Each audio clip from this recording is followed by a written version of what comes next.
চতুর্দিকে কিশোর গ্যাং এবং যুবকের যে মহড়া, এই যুবক আর কিশোরের কথা শুনলেই কেমন যেন গা শিউরে ওঠে।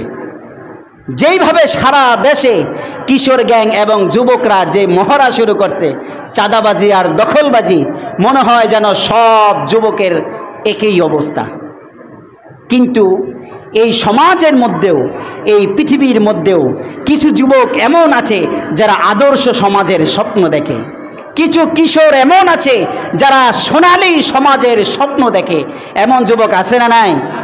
তারা থাকার কারণে সমাজটা আজকে সুন্দর রয়েছে, এখনো পর্যন্ত শৃঙ্খলাবদ্ধ আছে। সেই ধারাবাহিকতায় লক্ষ্মীপুর পশ্চিমকান্দি যুব সমাজের কৃতি সন্তানেরা তারা একটা সংস্থা খুলেছে, লক্ষ্মীপুর পশ্চিমকান্দি যুব সমাজ অ্যান্ড প্রবাসী কল্যাণ সংস্থা। একটা অরাজনৈতিক সংস্থা তারা খুলেছে, কোনো রকম মুনাফা ছাড়া।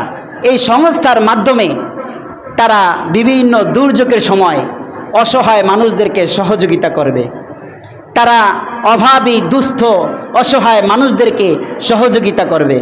যেই সমস্ত গরিব মানুষ তাদের মেয়েকে বিবাহ দিতে পারে না, ওই সমস্ত মেয়েদের বিবাহ দেওয়ার জন্য তারা সহযোগিতা করবে। সমাজের সামাজিক কার্যক্রম, রাস্তা মেরামত, কালভার্ট সহ বিভিন্ন ধরনের সামাজিক কার্যক্রমে তারা সহযোগিতা করবে।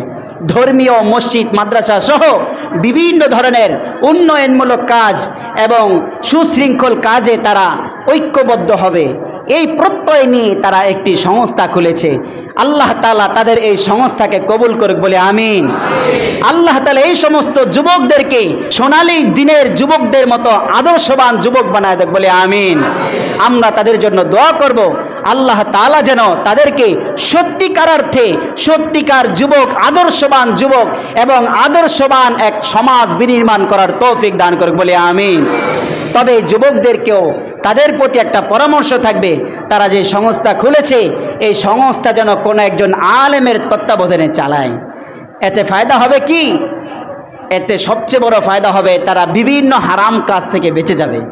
কেন সংস্থা যখন খোলে, মানুষ যখন বিভিন্ন জায়গা থেকে টাকা দেওয়া শুরু করে দেয়, তখন মাথার ভিতরে শয়তান আবার ঘুরপাক করে। তখন দেখে টাকা তো অনেক, তাহলে এই টাকা সুদে লাগাই দেই, টাকা তো বাড়তে থাকবে। এজন্য একজন আলেম উপদেষ্টা বা একজন আলেমের তত্ত্বাবধানে থাকা অবশ্যই জরুরি, যাতে করে খারাপের দিকে না যায়, কল্যাণের কাজগুলোই বেশি হয়।